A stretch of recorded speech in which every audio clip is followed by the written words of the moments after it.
Hello student, welcome to coherent English classes. मैं हूं आपका इंस्ट्रक्टर मोहम्मद ज़ियाउल्लाह कमर। आप देख रहे हैं हमारे YouTube channel coherent English classes. और आज इस वीडियो के अंदर हम लोग डिस्कस करने जा रहे हैं बिहार स्कूल एग्जामिनेशन बोर्ड के 11th की किताब रेनबो पार्ट 1 के chapter number 9 national unity, nation and nationalism, जिसे जयप्रकाश नारायण ने लिखा था। ये असल में एक जो है निबंध है, मतलब एक आर्टिकल है, एक एस्से है, जिसके अंदर ये बताया गया है कि किस तरह से समाज के जो विभिन्न वर्ग हैं, विभिन्न समुदाय हैं, वो जो है राष्ट्रवाद और राष्ट्रीय एकता को जो है इस उपयोग करके अपने जो हित है उसको जो है साझा करते हैं, मतलब अपने हित की जो है पूर्ति करते हैं। तो ये जो वीडियो है national unity, nation and nationalism का ये तीसरा पार्ट है। इससे पहले के 2 पार्ट हमारी एप्लीकेशन कोहेरेंट इंग्लिश क्लासेस पे अपलोड कर दी गई है। अगर आपने नहीं देखा है तो मैं आपसे रिक्वेस्ट करता हूँ कि पहले आप 2 वीडियो को देखिए, उसके बाद जो है ये तीसरी वीडियो को देखना स्टार्ट कीजिए। इससे पहले कि हम इस वीडियो को आगे बढ़ाएं, आप लोगों के लिए एक बहुत ही बड़ी खुशखबरी है। खुशखबरी यह है कि कोहेरेंट इंग्लिश क्लासेस अब जो है स्पोकन की जो है क्लासेस फ्री ऑफ कॉस्ट में आपको प्रोवाइड कर रहा है। आप जो है कोहेरेंट इंग्लिश क्लासेस की एप्लीकेशन को डाउनलोड करके फ्री में जो है आप स्पोकन की तैयारी कर सकते हैं। तो अगर आप 11th के स्टूडेंट हैं और इस बार 12th में जाना चाह रहे हैं तो आपके लिए ये बहुत ही बेहतर तरीका है। साथ में आपकी 12th की जो है सो कोर्स भी कंप्लीट हो जाएगी और साथ में जो है आप स्पोकन भी कर लीजिए। तो थोड़ा सा हम जो है बता दें आपको कि किस तरह से हमने जो प्लान किया है और किस तरह से आप जो कोर्स को जा सकते हैं और इसका जो फ़ायदा उठा सकते हैं फ्री ऑफ कॉस्ट के अंदर। तो सबसे पहले करना यह है कि आपको एक एप्लीकेशन है कोहेरेंट इंग्लिश क्लासेज। इस एप्लीकेशन को आप डाउनलोड कर लीजिए। डाउनलोड करने के बाद ये देखिए पहला सेक्शन है, यहाँ पे फर्स्ट, सेकेंड, थर्ड, तीसरा नंबर पे देखिएगा कोहेरेंट स्पोकन डिक्शनरी। ये कोहेरेंट स्पोकन डिक्शनरी असल में है क्या चीज़? कोहेरेंट स्पोकन डिक्शनरी असल में ये 3000 शब्दों का एक वर्ड लिस्ट है। ये 3000 शब्द एक ऐसा शब्द है, अगर इसे आप याद कर लीजिएगा तो आपका 80 to 86% वर्ड मीनिंग का जो प्रॉब्लम है वो दूर हो जाएगा। मतलब ये मैं नहीं कह रहा हूँ, मैं आपको एग्जाम्पल देकर भी आपको बता रहा हूँ। देखिए यहाँ पे ये लॉन्ग मैन जो है एक डिक्शनरी है, लॉन्ग मैन कम्युनिकेशन 3000। आप जाके नेट से जो है इसे डाउनलोड कर सकते हैं और वो ये बता रहा है कि ये 3000 मोस्ट फ्रीक्वेंट जो वर्ड है, मतलब अगर आप 3000 वर्ड को याद कर लीजिएगा तो ये क्या करता है, account for 86% of the language. मतलब कि आपका जो लैंग्वेज है इंग्लिश, उसका 86%, चाहे कोई किताब पढ़िए, कोई न्यूज़पेपर पढ़िए, कोई आर्टिकल्स पढ़िए, उसका 86% जो वर्ड होगा वो कहाँ से आएगा, इसी 3000 वर्ड से आएगा। यानी कि ये 3000 जो वर्ड है उसका 86%। मतलब कहने का ये इन शॉर्ट के अंदर कि अगर आपने 86% वर्ड मीनिंग, मतलब 3000 वर्ड मीनिंग को अगर आपने याद कर लिया तो आपका जो 86% है वर्ड मीनिंग, उसका प्रॉब्लम दूर हो जाएगा। और साथ में जो है आप जो है इंग्लिश को अच्छी तरह से पढ़ सकते हैं, समझ सकते हैं, देख सकते हैं। तो आप जो क्या करते हैं कि पता नहीं रहता हम लोगों को, हम लोग जो है सो भारी जो वर्ड्स होता है जिसका कोई इस्तेमाल नहीं होता है उसको हम लोग याद कर लेते हैं, और ये जो सिंपल सा वर्ड्स है उसको हम लोग इस्तेमाल नहीं करते। तो ये 3000 वर्ड्स का एक सीरीज चला है। इस सीरीज के अंदर आप जो है आराम से आप इस एप्लीकेशन को डाउनलोड कर लीजिए। डाउनलोड करने के बाद देखिए यहाँ पे पूरा लिस्ट आपको दिया हुआ है, letter A, letter B, C, D, E करके। और इसमें खुशखबरी की बात यह है कि इसके अंदर आप जो है पीडीएफ फाइल को डाउनलोड भी कर सकते हैं। और पीडीएफ फाइल कैसा होगा वो पीडीएफ फाइल भी हम आपको दिखा देते हैं। ये देखिए एक पीडीएफ फाइल है, जैसे एक्सेप्ट सबको मालूम है, आपको भी आता है एक्सेप्ट का मतलब यहाँ पे देखिए प्रोनाउंसिएशन दिया हुआ है, साथ में जो है इसका जो वर्ड मीनिंग है वो भी दिया हुआ है हिंदी के अंदर, और साथ में यहाँ देखिए सिनोनिम्स भी दिया हुआ है, एंटोनिम्स भी दिया हुआ है, और साथ में एग्जाम्पल भी दिया हुआ है। इस तरह का एग्जाम्पल आपको डिक्शनरी वगैरह में कहीं नहीं मिलेगा। जैसे एक्सेप्ट, तो एक्सेप्ट से बना हुआ जो सेंटेंस है वो दिया हुआ है, जैसे आई एक्सेप्ट योर टर्म्स, मुझे आपकी शर्तें मंजूर है, स्वीकार है। Do you accept to be my love, क्या तुम मेरी जान बनना पसंद करोगी। We have to accept our defeat this time, हमें इस बार अपनी हार पर संतुष्ट करना पड़ेगा। You have to accept this position, तुम्हें ये पद जो है स्वीकार करना होगा। तो इस तरह से करके हर सेंटेंस का, हर वर्ड का जो है सबसे पहले प्रोनाउंसिएशन, उसके बाद उसका जो Hindi meaning, synonyms, antonyms, examples, ये सारा चीज़ दिया हुआ। उसी तरह देखिए एक्सेप्टेबल हुआ, एक्सेस हुआ, और जो एक्सीडेंट हुआ, उसके बाद अकोमोडेशन हुआ। तो अगर इस वर्ड का अगर मान लीजिए प्रोनाउंसिएशन नहीं आता तो यहाँ प्रोनाउंसिएशन भी दिया हुआ है। तो इसको जो है आप यहाँ से, मतलब कि एप्लीकेशन से आप जो है डायरेक्टली यहाँ पे क्लिक कीजिएगा। क्लिक करने के बाद आपको पूरा लिस्ट आ जाएगा। उस लिस्ट को फॉलो करके जो है आप इसे जो है देखिए यहाँ पर पूरा ए जो है पार्ट जो है 21 पार्ट है, मतलब कि पूरा ए को याद कीजिएगा तो 21 पार्ट है। और हर पार्ट में जो है आपको पीडीएफ फाइल है, और वीडियो अभी नहीं बना है लेकिन पीडीएफ फाइल जो है चढ़ गया है, तो आप पीडीएफ फाइल को डाउनलोड करके घर पर बैठ कर अभी से तैयारी कीजिए। आपको जो है 4 से 5 महीने के अंदर आपकी जो पूरी की पूरी कंप्लीट जो है कोर्स मतलब हो जाएगी। आपका जो स्पोकन का सबसे पहला जो पार्ट होता है वर्ड मीनिंग का, वो कंप्लीट हो जाएगा। तो आइए स्टार्ट करते हैं। National unity, nation and nationalism, जो कि जयप्रकाश नारायण की लिखी हुई जो है एक आर्टिकल है, जिसे हम 11th की किताब में पढ़ते हैं। Paragraph number 11, the Indian industrial class, भारतीय औद्योगिक वर्ग, मतलब कि वो जो इंडस्ट्रियल क्लास जो होता है उसको कहते हैं औद्योगिक वर्ग, has grown up under the aegis of imperialism, साम्राज्यवाद के तत्वधान। तत्वधान का मतलब क्या होता है? एजिस। और तत्वधान का हिंदी मतलब क्या होता है? संरक्षण। मतलब जो भारत का जो औद्योगिक वर्ग है वो जो है किसके? इम्पेरियलिज्म, मतलब जो साम्राज्यवाद है, जो सत्ताशाही है, उसके तत्वधान यानी कि उसके संरक्षण में बड़ा हुआ है। And is completely at its mercy economically and politically, और ये पूरी तरह से आर्थिक और राजनीतिक रूप से उसकी दया पर है।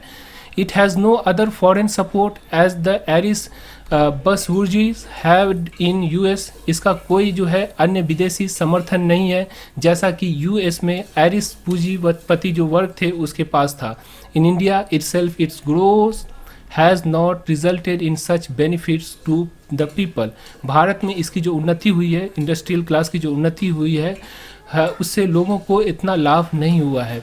Nor has it so made it influence felt on the economics and culture life of the country. ना ही इसने यानी कि जो औद्योगिक वर्ग है उसने इनसे देश का जो औद्योगिक वर्ग है उनसे देश की आर्थिक या जो सांस्कृतिक जीवन है उस पर अपना प्रभाव महसूस किया है।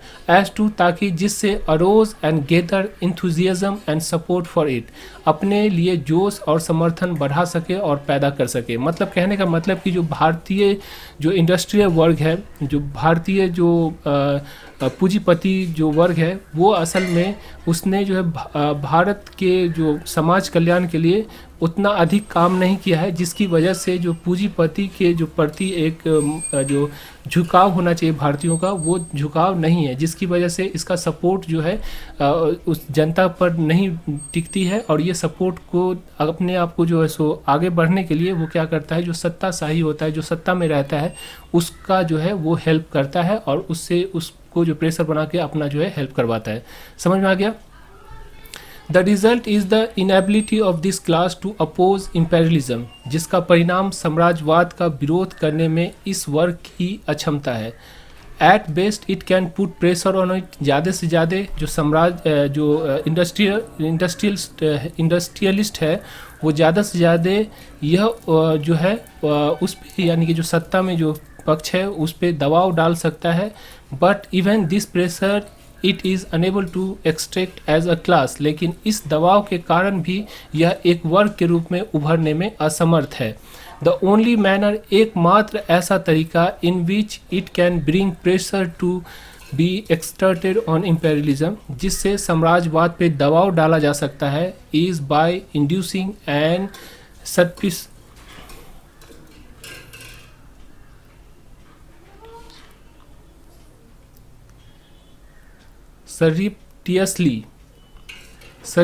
surreptitiously helping other class with lesser stake to do so. वह ऐसे वर्गों को प्रेरित और चोरी छुपके मदद कर सकता है जिसका साम्राज्यवाद से कम सरोकार यानी हिस्सेदारी हो। दिस हेल्प टू, यह मदद भी, इट विल विड्रॉ, यह वापस ले लेंगे, if the objective of the pressure, यदि दबाव का जो उद्देश्य है, is any other than what is demand by the interest of their class, उनके वर्गों के हित की पूर्ति के अलावा कुछ और हो। मतलब कहने का कि जो पूंजीपति जो वर्ग है, मतलब जो इंडस्ट्रियलिस्ट वर्ग है, जो कि उद्योगपति वर्ग है, वो क्या करते हैं कि उसको वो जो है सत्ता जो पक्ष है उसका समर्थन करते हैं, और सत्ता पक्ष के समर्थन के लिए वो क्या करते हैं, वो जो है सत्ता वर्ग को जो है सो मतलब सत्ता वर्ग को उसको पालते पोसते हैं और उससे जो है प्रेशर बनाकर अपना काम लेते हैं। अगर सत्ता वर्ग पूंजीपति वर्ग का हेल्प करना बंद कर दे तो वो क्या करते हैं, वो जो है अपनी जो हेल्प है, अपनी जो मदद है वो क्या कर लेते हैं, विड्रॉ कर लेते हैं, मतलब उससे जो है सो छीन लेते हैं, विड्रॉ करके उसे छीन लेते हैं। अगर उसने जो है अगर सत्ता पक्ष ने जो है, अगर पूंजीपति जो वर्ग है या फिर जो औद्योगिक वर्ग है, इंडस्ट्रियलिस्ट जो क्लास है, अगर उसका समर्थन करना छोड़ दे तो। पैराग्राफ नंबर 12, 10 BC इस तरह हम देखते हैं। फर्स्ट पहला, दैट द इंडियन इंडस्ट्रियलिस्ट की भारतीय उद्योगपति are unable themself to oppose imperialism, साम्राज्यवाद का विरोध करने में खुद को असमर्थ पा रहे हैं। समझ में आ गया। सेकेंडली दूसरा, that they would be satisfied with the facilities for economics development, और दूसरा ये है कि वे आर्थिक विकास के लिए मिली सुविधाओं से संतुष्ट हैं। एंड थर्डली और तीसरा, they would support nationalism only, और तीसरा ये कि वे तभी राष्ट्रवाद का समर्थन करेंगे when it aims at placing them in the seat of power, जब उसका उद्देश्य मतलब राष्ट्रवाद का उद्देश्य अगर ये हो कि उन्हें सत्ता की सीटों पर ले जाकर बैठा दे, तो फिर वो जो है मतलब जो औद्योगिक वर्ग है वो उनका समर्थन करते हैं। Here is the third breach in the national unity, यहाँ राष्ट्रीय एकता में तीसरा सेंध लगा। Paragraph number 13, let us take the peasant now, आइए अब हम किसानों को लेते हैं। मतलब किसान का मतलब क्या होता है, फार्मर, फार्मर का मतलब क्या होता है, किसान। समझ में आ गया। India is the land of किसान, भारत जो है वो किसानों की भूमि है। If the Indian nationalism has any meaning, यदि भारतीय राष्ट्रवाद का कोई अर्थ है, मतलब कोई मतलब भी है, कोई माने भी है, it should means the freedom of the peasant, तो इसका अर्थ है किसानों की स्वतंत्रता। व्हाट इज़ दैट फ्रीडम, वह स्वतंत्रता क्या है, मतलब जो किसानों की स्वतंत्रता से मतलब क्या है। एबव ऑल, इन सब से ऊपर, it is freedom from the exploitation, या शोषण से मुक्ति हो। मतलब कि जो फ्रीडम है वो फ्रीडम क्या होना चाहिए, फ्रीडम फ्रॉम एक्सप्लॉयटेशन, मतलब कि जो किसान है उसका शोषण से उसकी मुक्ति होनी चाहिए। irrespective of whether that exploitation is carried on by a brown और वाइट स्किन, चाहे वो शोषण भूरी, मतलब जो भारतीय लोग हैं वो भूरी चमड़ी के होते हैं, या गोरी चमड़ी के वाले द्वारा क्यों न किया जाए। मतलब कि जो भारतीय किसान है उसका शोषण चाहे भारतीय हो वो भी नहीं कर सकता है, और दूसरा जो है कोई जो गोरा है मतलब जो अंग्रेज वो भी ना करे, तभी जाके जो है किसान का जो है को आज़ादी मिल सकती है। इट इज़ फर्दर, या आगे चलकर, the opportunity to shape the nation economics and political policy in accordance with their own interest, देश की आर्थिक और राजनीतिक नीतियों को उनके हितों के अनुसार आकार देने का अवसर होता है। In short, it is a किसान राज, संक्षेप में यही किसान राज है। मतलब कि किसान राज किसे कह सकते हैं, किसान राज उसे कहते हैं जहाँ पे किसानों की जो है एक्सप्लॉयटेशन, मतलब कि जो शोषण है उससे किसानों को बचाया जा सके। Paragraph number 14, as for method of struggle, संघर्ष की पद्धति के रूप में, peasant have always known only one method, किसान हमेशा केवल एक पद्धति के लिए जाने जाते हैं, डायरेक्ट एक्शन, सीधी कार्रवाई। मतलब किसान को अगर कोई कानून अच्छा लगा तो वो सर आंख पे बैठा लेगा उस कानून को, अगर कोई कानून अच्छा नहीं लगा, जैसे कृषि कानून है जो कि अभी लाई गई है, नहीं अच्छा लगा, डायरेक्टली जो है रोड पे आ जाते हैं। मतलब कि डायरेक्ट एक्शन करते हैं, मतलब सीधी कार्रवाई करते हैं। Such action, however, is a dangerous for the foreign oppressor as for the native. मतलब कि जो विदेशी ये जो एक्शन है, डायरेक्ट एक्शन, सीधी कार्रवाई, वो विदेशी उत्पीड़न के लिए उतना ही खतरनाक है जितना देशी के लिए। मतलब कि ये जो डायरेक्ट कार्रवाई होती है वो विदेशियों के लिए उतना कारगर होती है जितना जो है देशियों के लिए होती है। It is necessary therefore that, इसलिए यह अवश्य है कि in the interest of the latter the peasant do not become conscious of their economics and political destiny, पिछले हितों में, मतलब कि जो अगर देसी जो लोग हैं, देश के जो लोग हैं, अगर उसके हित में अगर यही होगा कि किसान अपने आर्थिक और राजनीतिक भाग्य के प्रति सचेत न हो, मतलब किसान को जो है एकदम जो है उसकी जो चेतना है उससे दूर किया जा सके, किसान को ये ना पता चल सके कि उसकी जो पॉलिटिकल और इकोनॉमिकल जो डेस्टिनी है, मतलब उसकी जो पॉलिटिकल भागीदारी और इकोनॉमिकल भागीदारी है उसका पता उसे ना चले, उसे जो है अंधकार में रखा जाए। यही जो है भला ही है किसके लिए, सत्ता वर्गों के लिए। इन अदर वर्ड, दूसरे शब्दों में, national unity break up as soon as the peasantry become conscious.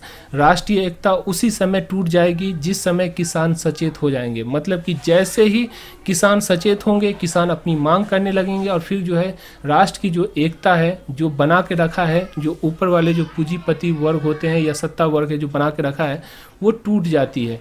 Here is another breach in unity, ये एकता में एक और सेंध लगा। ब्रीच का मतलब होता है जो मतलब आपने कोई सुरक्षा करके रखा है, किसी घर को सुरक्षित करके, और कोई जाके उस घर में घुस जाए तो ये क्या हुआ, ब्रीच हो गया, सेंध लग गया। उस घर के अंदर जो की सुरक्षा है उसके अंदर सेंध लग गया। तो ब्रीच का मतलब क्या हुआ, सेंध लगाना। समझ में आ गया? आगे चलते हैं। Paragraph number 15, likewise with the workers, इसी तरह मजदूरों के साथ, the worker freedom means freedom from wage slavery by the social ownership of means of production. श्रमिकों मतलब जो मजदूर हैं उसकी स्वतंत्रता का मतलब है उत्पादन के साधनों पर सामाजिक स्वामित्व के द्वारा मजदूरी की दास्ता से मुक्ति। मतलब कि जो मजदूर वर्ग है उसको क्या किया जाता है कि मजदूर वर्ग को सिर्फ सैलरी दे दिया जाता है और जो मजदूर वर्ग उसी से खुश हो जाते हैं। लेकिन जब किसी कंपनी में आप अपनी जीवन का 30 साल 35 साल आप लगाते हैं तो उस कंपनी में सिर्फ आप सैलरी के हकदार नहीं होते। सैलरी के बाद आप जो 30 साल उस कंपनी के अंदर काम किए हैं तो फिर वो कंपनी आपकी, अगर आप बूढ़े हो जाते हैं तो कंपनी आपकी देखभाल भी करे। तो उसके लिए जैसे पेंशन हो गया या फिर कोई ऐसा रेम्यूनरेशन, मतलब कुछ इस तरह की जो है रिवार्ड या इनाम उस मजदूर को दिया जाए ताकि वो 60 साल के बाद फिर अपनी ज़िंदगी आसानी से गुजार सके। तो ये चीज़ जो है क्या कहलाती है, फ्रीडम ऑफ द वर्कर्स। मतलब जो वर्कर है उसका फ्रीडम यही है कि आपको वेजेस, सैलरी तो मिले ही मिले, साथ में जो है आप अगर बूढ़े हो जाए या फिर आपकी जो उम्र ना हो जिसमें आप कमा ना सके तो वो जो कंपनी है वो आपकी जो है हेल्प करे। लाइक द किसान the worker weapon two is direct action, किसानों की तरह मजदूरों का हथियार भी क्या होता है, सीधी कार्रवाई, जो मन में आया कर दिया। And they too must not become class conscious, और उन्हें भी अपने वर्गों के प्रति, मतलब अपने समाज के प्रति, जो मजदूर वर्ग है उसके प्रति जागरूक नहीं होना चाहिए। अगर वो जागरूक हो जाएंगे तो क्या होगा, वो सड़क पे आ जाएंगे, अपनी मांग करेंगे। इससे क्या होगा कि जो हमारी जो राष्ट्रीय एकता है वो टूट जाएगी। So that the national unity में बी मेंटेन, और अगर इसकी जागरूक हो गए तो हमारी जो नेशनल यूनिटी है, जो नेशनल राष्ट्रीय एकता है वो जो है टूट जाएगी। तो अगर वो जागरूक नहीं होंगे तो नेशनल जो यूनिटी है वो जो है मेंटेन हो सकता है, वो जो है राष्ट्रीय एकता वो बनी रह सकती है। A class conscious working class means the break up of national unity, अपने जाति के प्रति जागरूक श्रमिक वर्ग का अर्थ है राष्ट्रीय एकता का टूटना। यानी जिस दिन श्रमिक वर्ग अपने अधिकार को समझने लगेंगे राष्ट्रीय एकता टूट जाएगी। हेयर इज फर्दर ब्रीच, यहाँ फिर एक और उल्लंघन होगा, मतलब कि फिर से जो है राष्ट्रीय एकता टूटने का खतरा रहेगा। Paragraph number 16, the above analysis has shown that there is no such thing as national unity, उपरोक्त विश्लेषण दर्शाता है कि राष्ट्रीय एकता नाम की कोई चीज़ नहीं होती है। Which the socialist are trying to destroy, जिसे समाजवादी जो है, जो इल्ज़ाम लगता है कि जो समाजवादी लोग होते हैं वो नष्ट करने की कोशिश करते हैं। तो राष्ट्रीय एकता तो असल में होती ही नहीं है, तो इससे समाजवादी नष्ट कैसे करेगा, क्योंकि जो जयप्रकाश नारायण थे वो क्या थे, समाजवादी लीडर थे। वो जो थे वो क्या थे, सोशलिस्ट थे। Nationalism does not means the same thing to all the class within the nation, राष्ट्रवाद का मतलब राष्ट्र के भीतर सभी वर्गों के लिए समान नहीं होता है। It is not to be simply expressed as the overthrow of foreign incubus. Incubus क्या होता है, ये जो भूत होता है उसको कहते हैं इनक्यूबस। तो यहाँ पे भूत का मतलब क्या हो गया, मुसीबत जो होता है उसको कहते हैं। तो it is not to be simply express as the overthrow of the foreign incubus, यह साधारण रूप से विदेशी जो भूत है यानी कि जो मुसीबत है उसको उखाड़ फेंकना है।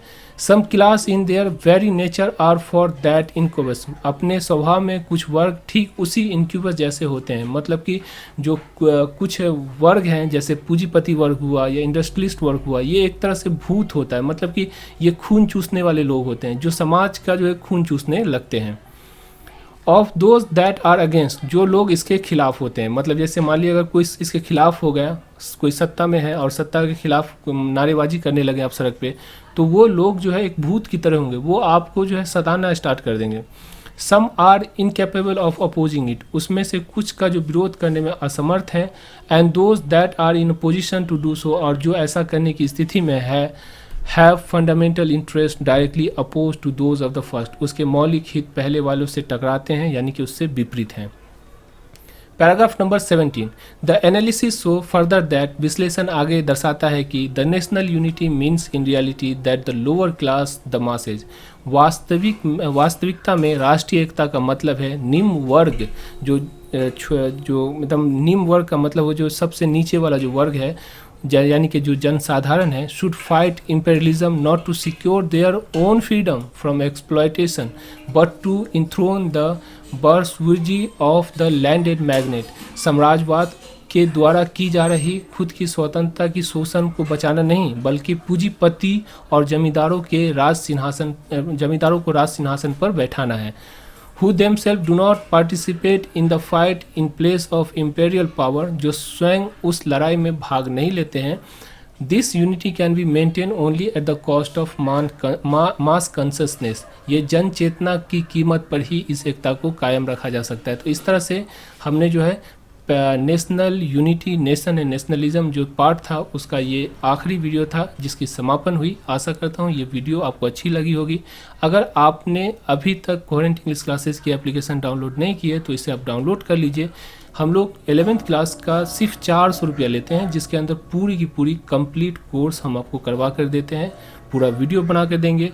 एक किताब होगी जो 368 पेज की आपके घर पे जाएगी, इसी तरह लाइन बाय लाइन ट्रांसलेट की रहेगी। इसे आप पढ़ेंगे तो आपका 3-4 चीज़ इंप्रूव होगा। पहला चीज़ प्रोनाउंसिएशन आपकी इंप्रूव होगी, दूसरी चीज़ आपकी जो फ्लुएंसी है, बोलने की जो स्पीड है वो बढ़ जाएगी, और तीसरी चीज़ ये होती है कि आपको जो है वर्ड मीनिंग भी जो पढ़ते पढ़ते ही वर्ड मीनिंग आपको समझ में आने लगेगा। तो आशा करता हूँ ये वीडियो आपको अच्छी लगी होगी। अगर ये वीडियो आपको अच्छी लगती है तो आप हमें यूट्यूब पे जो है सब्सक्राइब कर सकते हैं, हमारी चैनल को, हमारी एप्लीकेशन को डाउनलोड कर लीजिए। फ्री में जो है कोहेरेंट इंग्लिश क्लासेस की एप्लीकेशन को डाउनलोड करके आप जो स्पोकन की तैयारी कर सकते हैं। Thank you so much for watching coherent English classes.